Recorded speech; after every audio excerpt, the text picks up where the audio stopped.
Hi everyone, I'm Alex Giuliano and welcome back to a CannaChef's Life. Today with me, I have a very special guest. Go ahead and introduce yourself. How you doing, everybody? My name is Chef Trey from the Bay. How you doing? I've been chatting here with Chef Trey for about 30 minutes now, and it's been very interesting to get to know him. I'm really interested for the audience to get to know you here, Chef Trey. So go ahead and if you wouldn't mind, just kind of take us back to the beginning of your chef career. Where did you start cooking? When did it hit you that that's what you wanted to do? Okay, thank you. Let's see. It started back when I was probably pre-teens, back in Bay Area, California, mid to early 80s. But yeah, and my father, being a union professional and a part-time caterer, was always catering. First, he'd cater for his work buddies, football player friends, and all that. Then he started catering for the union. So I would like to do that for fun. The great thing was, I remember as a child, was serving the food and then talking to them. I wasn't really concerned about cooking as much, but I remember seeing all the people eating and enjoying it. Ooh, this is great. Did your dad make that? That was great. I didn't know that later on that was going to do me a lot of justice. But, I continued to go to school and I part-time catered. That was my only job in high school. I worked at McDonald's for maybe 3 days. And I'm like, this really isn't for me. So, you can always get that family catering money working with your parents, So that was always the good perk about it. After high school, went to college, blessed to go to a HBCU in Atlanta, and got to experience all kinds of different Southern foods. Being raised in the Bay, it was very diverse. A lot of Mexican food, Filipino, Chinese food that I was eating back in the Bay. But going to Atlanta, I got to experience a lot of food from the South, a lot of Southern food. My parents are from the South, but they moved to San Francisco in their 20s. But yeah, so that really in Atlanta, I remember still having some other pork chops and fried cabbage with bacon and just the candied yams. And I was like, this is what we used to have on Sunday, but never enough. So I, continue to eat there and just tested out my culinary chops out there by not cooking, but just experimenting and eating as much food as I can. Graduated there. When I left there, I went back home and started working with my dad full time. And that just developed and developed and developed. And I got to have different experiences, meeting different people. I didn't take the traditional restaurant route initially until I did graduate from culinary school. And I graduated in Las Vegas. And by then I had a lot of knowledge already as a caterer and in hospitality, but I needed to get that restaurant experience. So I interned right out of college at a vegan restaurant downtown. It was wild, and I loved that place. It was great. It was there for about a year, and it was an experience. It didn't last. Not that I didn't last there. I was there until it ended. The restaurant didn't last. But once again, I learned something very key as a part-time vegan chef, and that is what, any vegan chef or chef should realize. The product, we're trying to enhance the product. I found that the issue came with vegan food is when you're trying to make this vegetable taste like protein. That's where the problem came, because we're not going to do that. We have two separate entities. It's not rocket science. We can doctor it up and sauce it up, mold it and process it. Or we can have this beautiful product here, these heirloom tomatoes right here, and we can make these puppies sing, maybe some harissa, some brown butter, something delicious. So that was key. That was a great lesson I learned from as a vegan restaurant. Then after I left there, man, I jumped right into a private cooking school, was there for over 6 years, and that was great too. Got to meet a variety of people, got to cook individual dishes from across the world. That was wonderful. And in a school, if you're teaching professionally, you have to make sure you are on point. Because I can't start teaching you bad technique. That's kind of a disgrace for chefs, Other than left that, I think education is key. I decided to educate myself even more and get a master's in education, which that's a recent thing that just happened. And I think now I'm going to start to turn towards, I guess, more education type situations. You know, I'd love to maybe teach some skills, maybe teach some technique without giving away our secrets. You know what I'm saying? It's key that we still remain relevant. However, I think it's also important to have someone at home be able to aspire to be like me.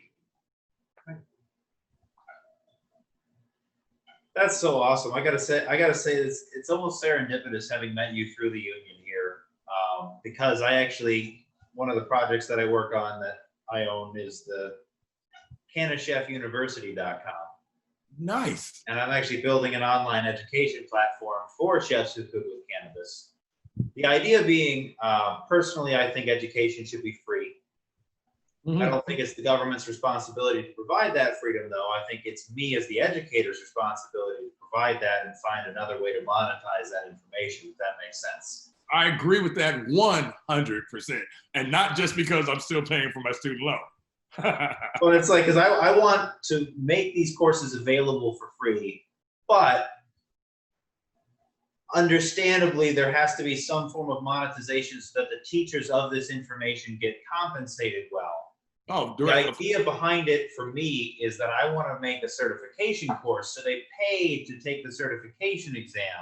Correct. But if they don't want to get the certification, they can still look through all the information and watch all the videos and learn it. They just won't have the certification. I like it.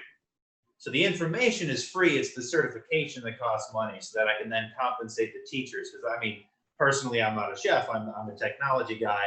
I'm a business guy, and right. I'm hopefully going to be an educator in the future. I love teaching people. I love learning things, and it's just, to me, I think I would like to talk to you further offline about that, so that we can be able to rope you in to be one of the founding teachers here of the CannaChef University. It would be an honor, man. It'd be an honor. That would be awesome. Yeah. So now you talked about coming up and out of culinary school and everything out, and you said you graduated when you were in Vegas and you moved from there. What's your current business situation like? Well, right now I'm working part-time at a local dispensary, just based on me wanting to have availability and access to do what else I want, you know. As far as what else, I'm also working part-time in evenings, 2 nights a week, educating online for an online university. And I've been doing a lot of research in the past, maybe 3-4 months. And by research, I say I'm in the lab. I do a lot of cooking and experimenting myself. I don't post a lot of what I do because for me, a lot of it is trial and error, you know? Exactly. And I do things like one of my main things I did that I like to do more was infusing my pasta, my homemade pasta. I did a rainbow pride pasta, you know, and rolled it out perfect, delicious. And as I cooked it, you know, since I would, you know, as a chef, you're always learning. As I cooked it, I guess the ratio was off a little bit because I was using natural fruit dyes and food dyes, so it's kind of off. So it kind of mushed and really it was almost the consistency of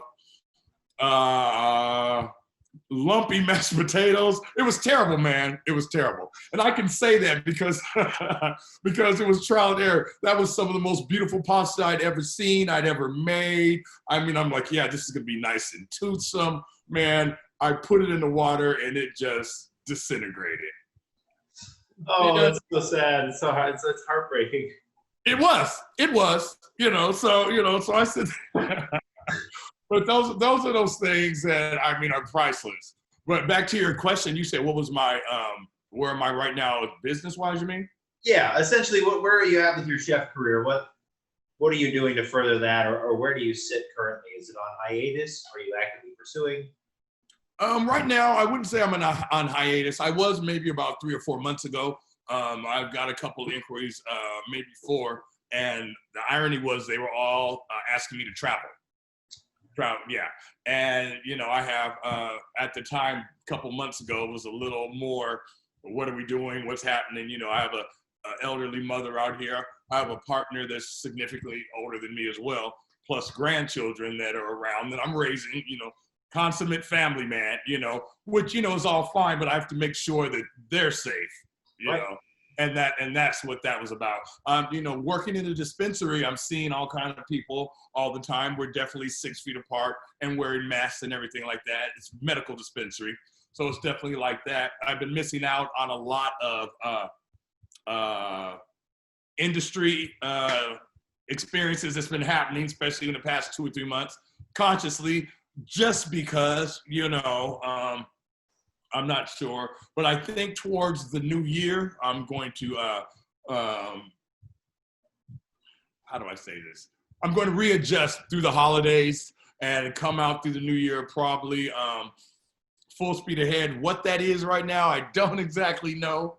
You know, I do think I'll probably be leaving the dispensary within the next couple months just to free up more time, because whatever I jump into, which is definitely going to be cannabis and culinary related in whatever field it's going to be within the next couple months. I'm not exactly sure, you know.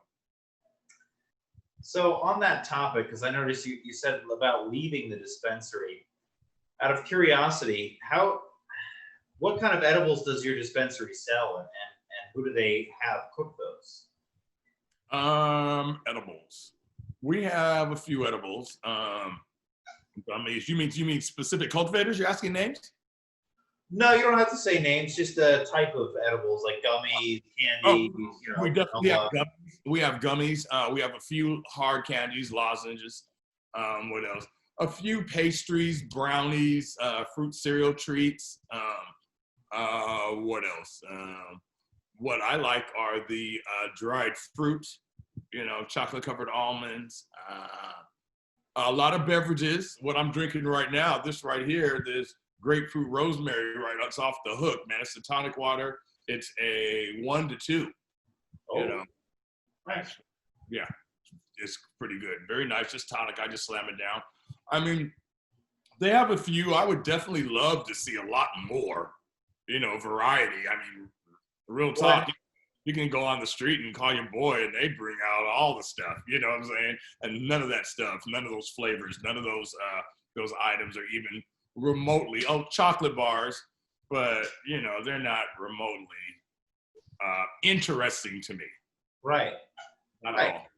Well, and are you familiar with how the licensing works out there, and whether they're allowed to? Do they have a license, that dispensary, to produce their own edibles? Do they have a facility for that? I don't, so I know it's the company and they have a lot of offshoots of it.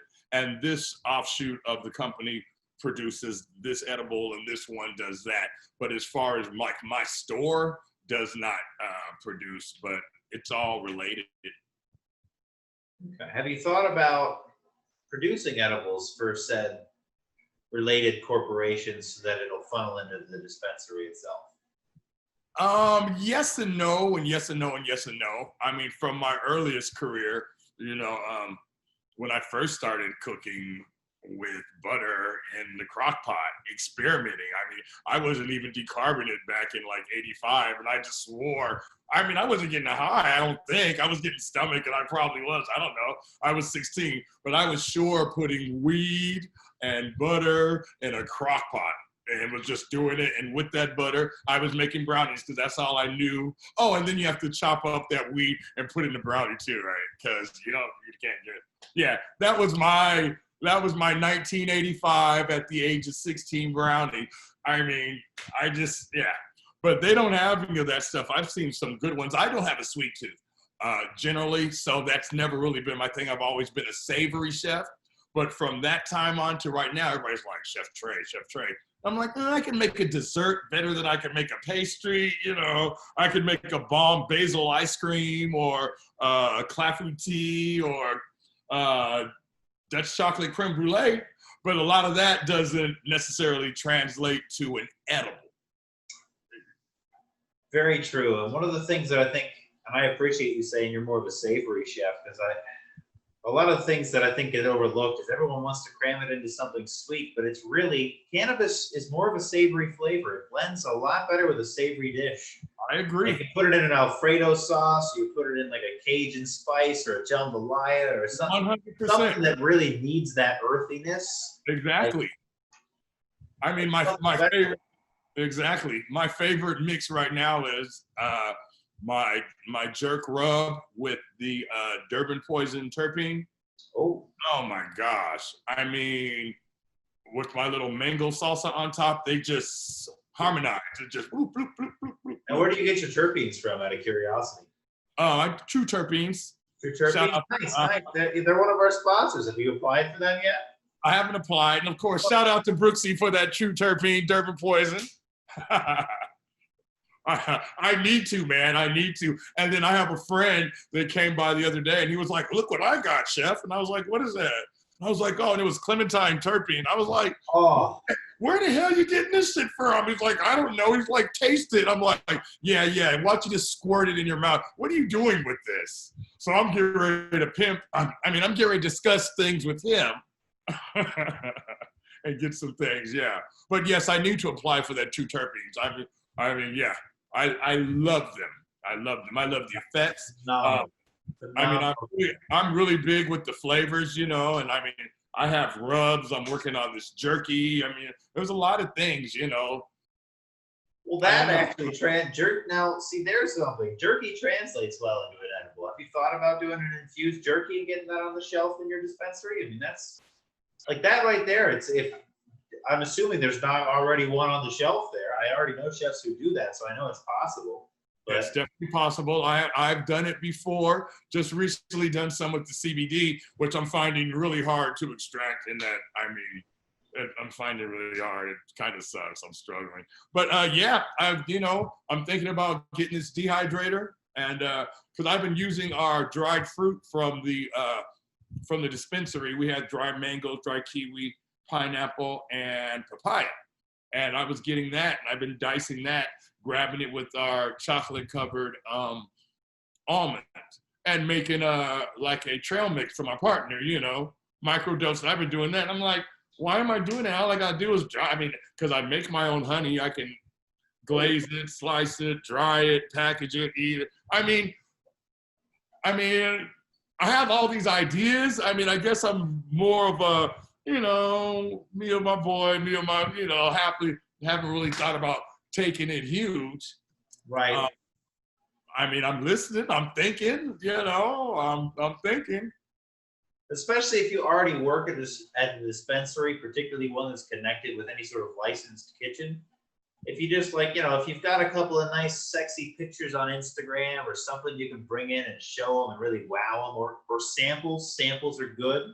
I know I shouldn't encourage that on any sort of recorded thing that'll be out there, but it's something that people always love. I hear you. I hear you. So, I mean, to me, I think that'd be a great way to go. That's great. If you're interested in that, you know, while you've got the opportunity, before you leave anyway, because there's not, you know, I like that, and I've had this job at the dispensary, this one for over a year. Feels like I've been there 4 years. Before there, I came from another one, and my other half is like, you know, he's big with opportunities and irons in the fire. He's old school. I mean, when I say old school, he's old school. And I've been going back and forth, and I mean, I've been wanting to.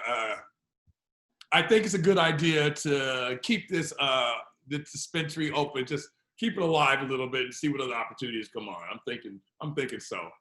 right. You know, it's you know, it's really whatever's up, whatever you're actually trying to do. Some chefs aren't actually actively trying to do any sort of edibles or anything. They're more into the catering or the fancier stuff. Right. Well, another thing to consider for a dispensary, because from some of the things you listed off, it didn't sound like you listed any of the base ingredients. Like perhaps an infused butter, maybe an olive oil, maybe a coconut oil, something simple, something that allows people to make whatever they want. Now we do have butter. Okay. We do have coconut oil. Okay. Those are only to our medical patients. They don't sell very well at the store, And those medical patients that don't buy it there, buy it from me already. But, you know, as far as, I don't know. I mean, we have butter, we have, yeah, just butter, and we have some coconut oil. And we end up throwing that out often because we don't sell it.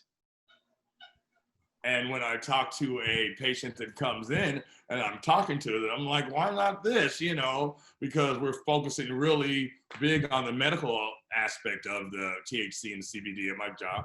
And, you know, I tell them about butter and stuff, and then it ends up, okay, chef, well, okay, here. So then we exchange numbers, and, you know, I hook them up like that. Never anything on a mass level, or I would say mass level, on a large level, although it could be that's just me. You know, I'm just like, okay, here, you want some? I'll do this. Okay, you know, just easy, you know. But, I mean, just sitting back and listening to myself talk to you, and just looking at you, not saying anything, it's letting me hear that there's a lot of opportunities there. There are. A lot.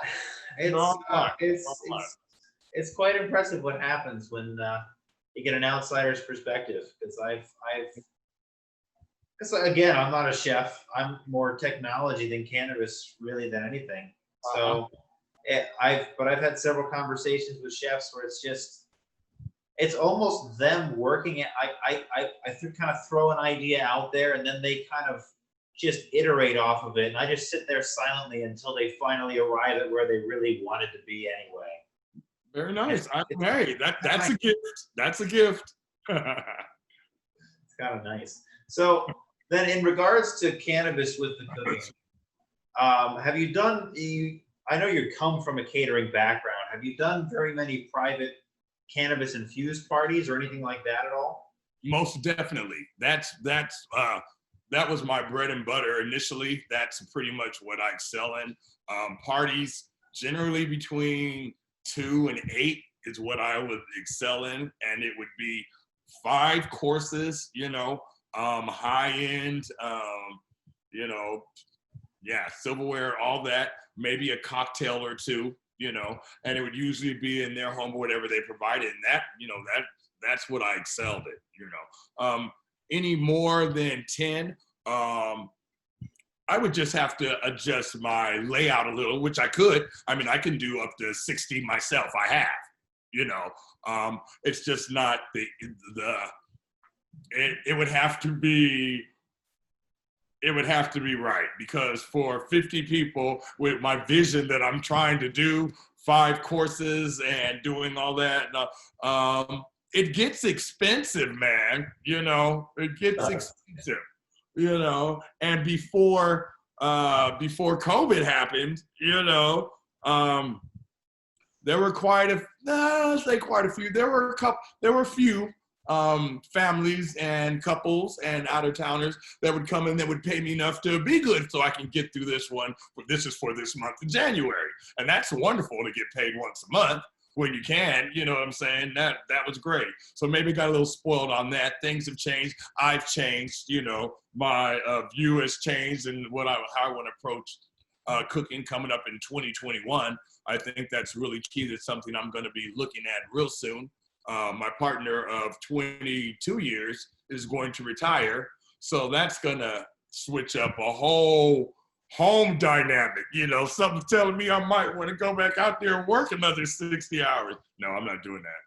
But, you know, so that's what I'm not going to do. You know? No.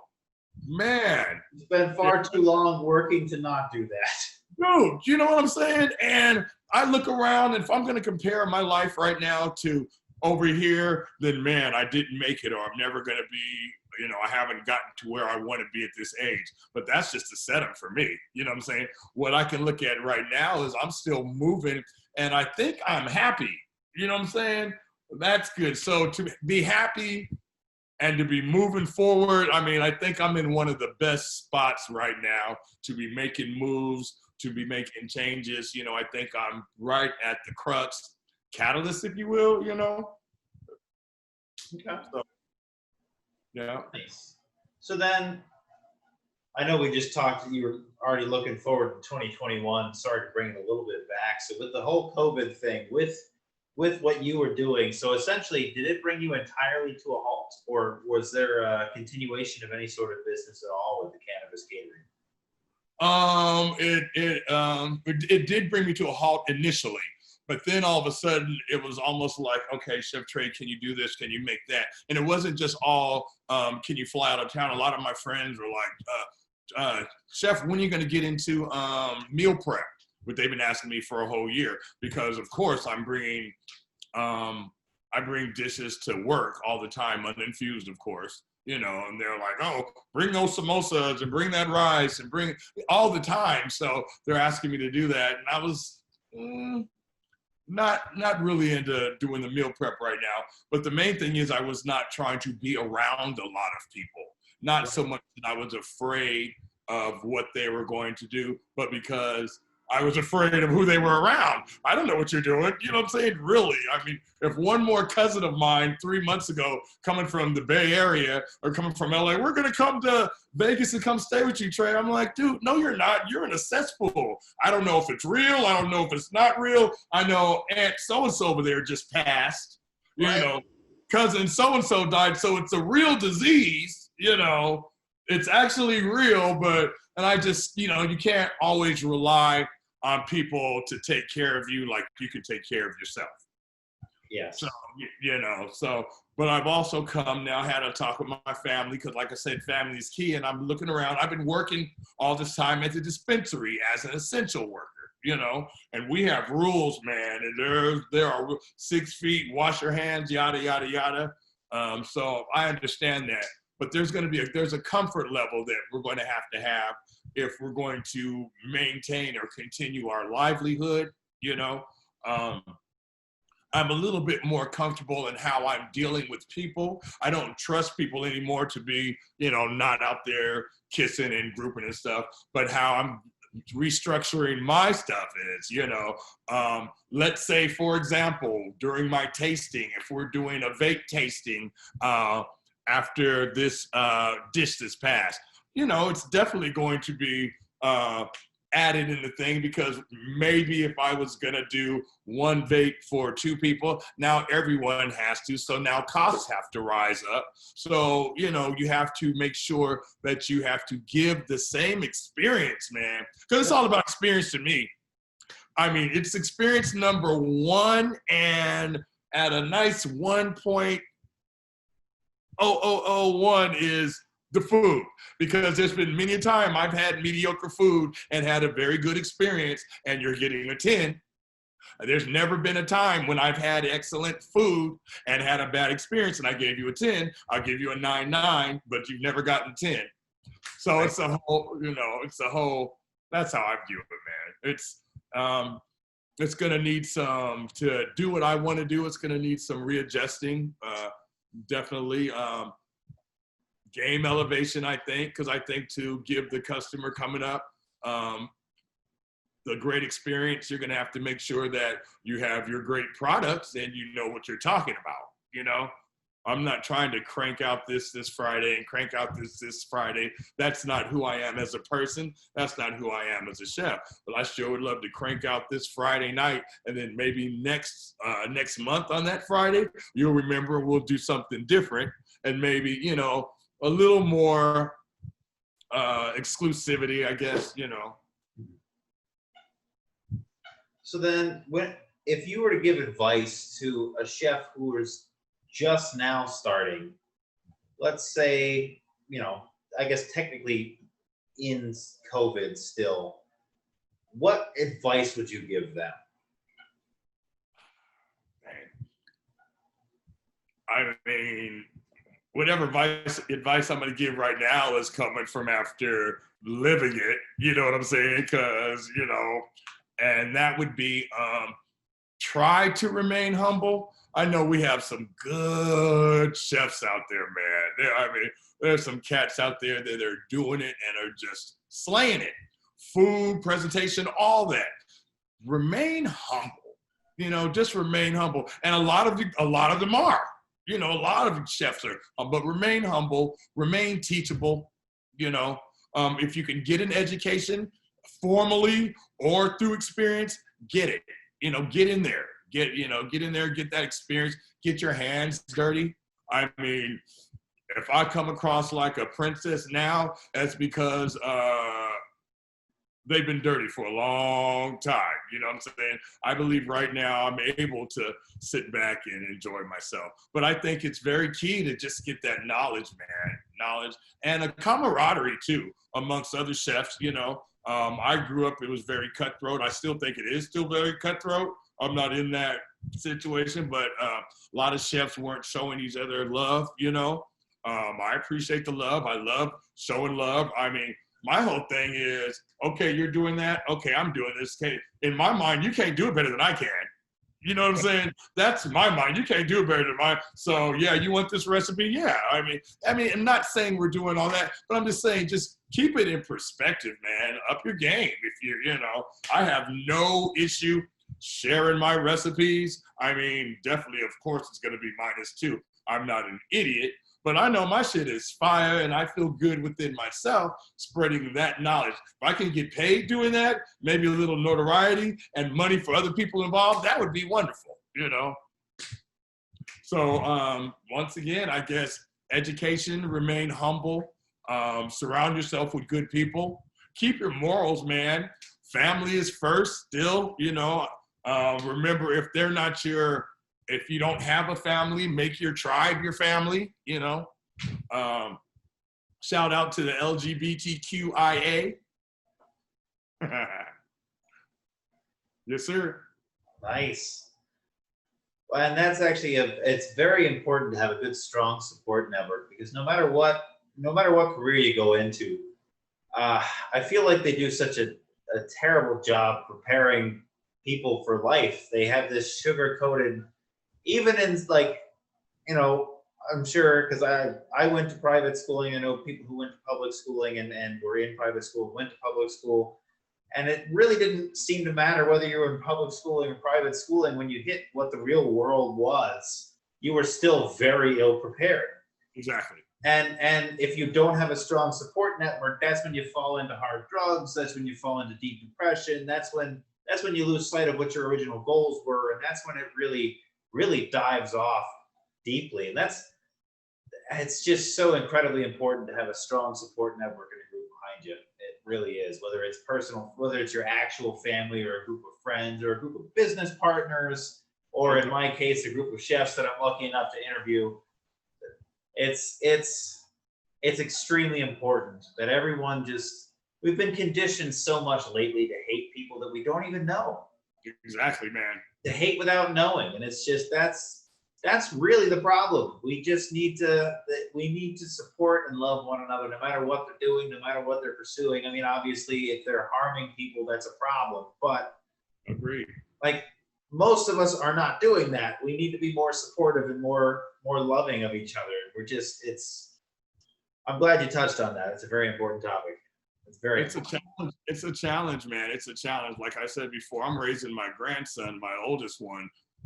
He's 14 and he's in 9th grade, and it's a fine line trying to teach him how to act accordingly as a decent human being, but yet he still has to be the product of my experiences and what's going on outside as well.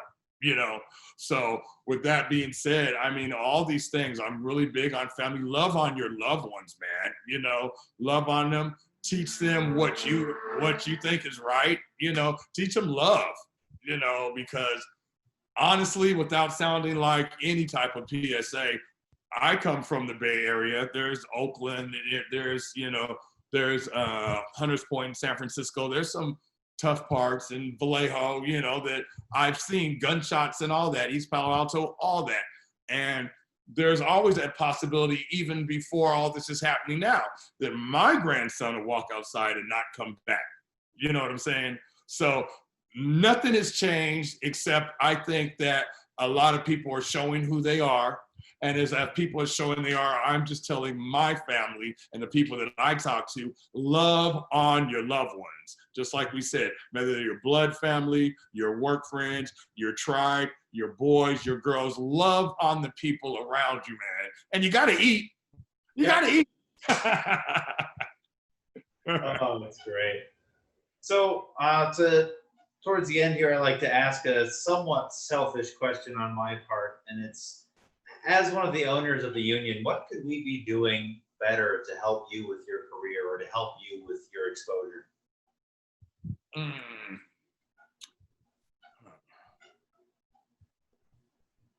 Like I'm really thinking up in the sky. Of course I have an answer. I have an immediate answer.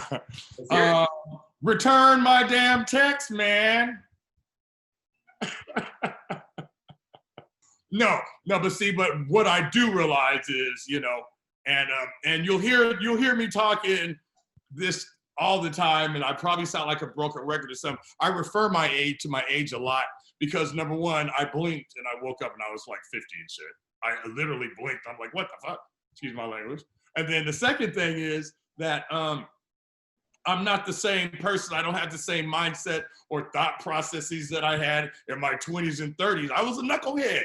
So, you know, I kind of be like, wow, I can't believe, you know, so I understand the game. I understand the hustle. And when I say, yeah, you're a professional, it may even slightly come across a slightly sarcastic, but that's some real stuff. I know how go-getters work, and I appreciate that. You know what I'm saying? That's why, you know, I mean, man, I can be like, oh, that's not even me. I get it. I'm actually mad at you because you didn't answer the phone these 10 minutes that I just got. You know what I'm saying? I can't be mad at you. I'm rushing too. So, you know, I pretty much think I'm well adjusted, but I think you guys are there. Like I said, if I have any questions, I recently had this boy at my job who's a graphic artist, and he printed up me a logo.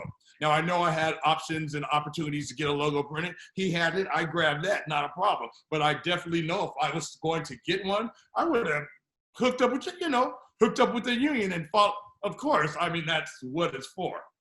So, like I said, as of right now, nothing really. You guys are on point. I do know, and I've always known that if I need something, I'm the type of person that'll reach out. You know what I'm saying? And I know you guys are right there. Brooksy is literally right around the corner. I think 7 minutes GPS. Yeah. How many times I've been out there? I hope I never met you. Yeah, right around the corner, dude. Right there. Yeah. I always stay with him when I go out there. Do you really? Yeah. Yeah, I'm right there. I also know I can catch him in the morning because I'm a morning person. I'm up at 4:30, man. Bam, moving around. But, you know, the payoff to that is 9:30, I'm doing the, you know, it's a payoff. Yep.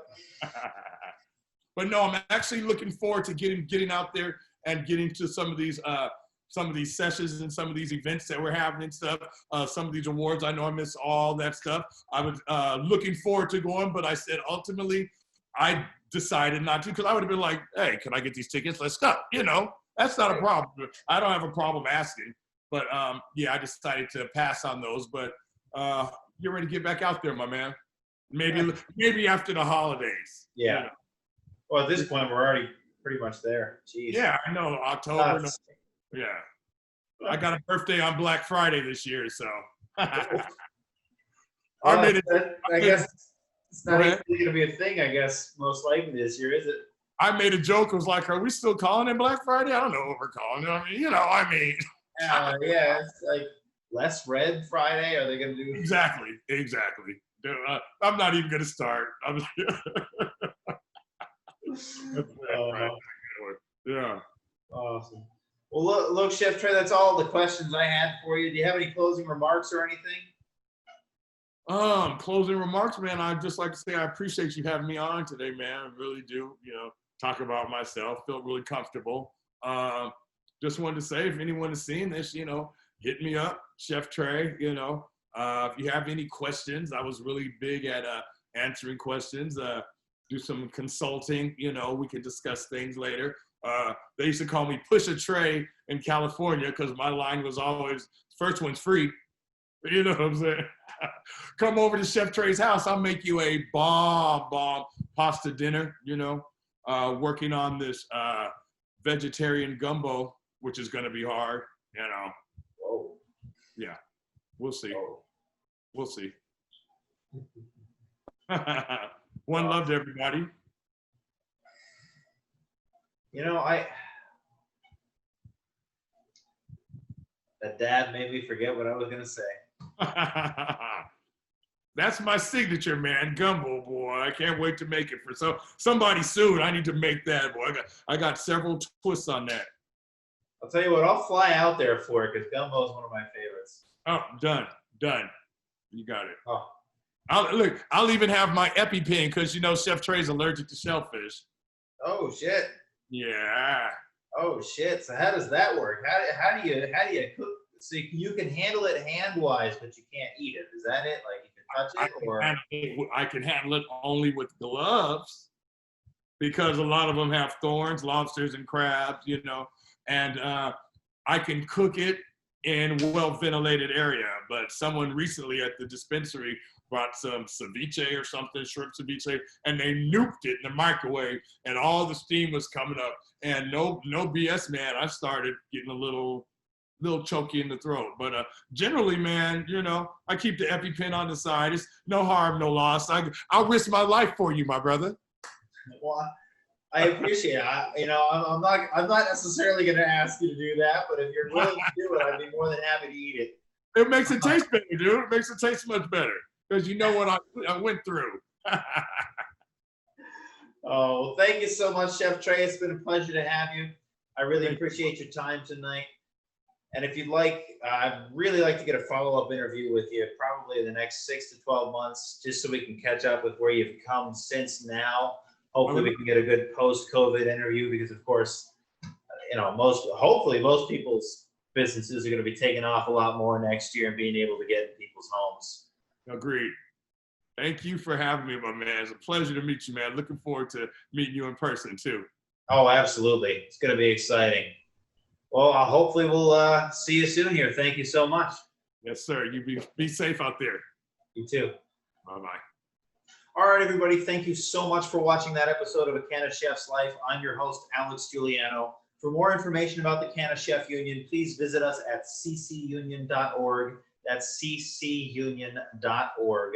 If you'd like to check out more episodes of A CannaChef's Life, please visit that playlist on our channel on YouTube. We've got some great interviews with some great chefs. Thanks so much for watching.